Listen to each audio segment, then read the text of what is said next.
ધર્મ લાભ. આજે આપણે જોઈશું કે બહુ બોલ બોલ કરવાથી થતા નુકસાન.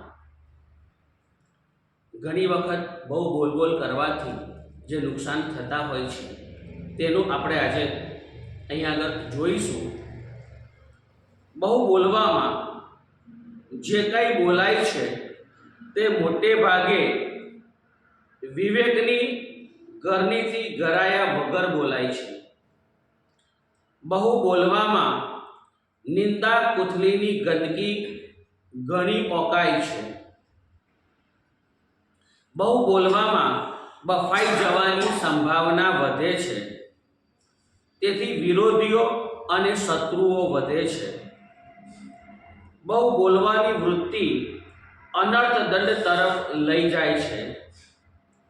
બહુ બોલનારને જૂઠ આદિ પાપનો ભય નીકળી જાય છે. બહુ બોલનાર વારંવાર અપમાનિત બને છે. બહુ બોલવાથી સત્ય હણાય છે. શબ્દની તાકાત ઘટે છે.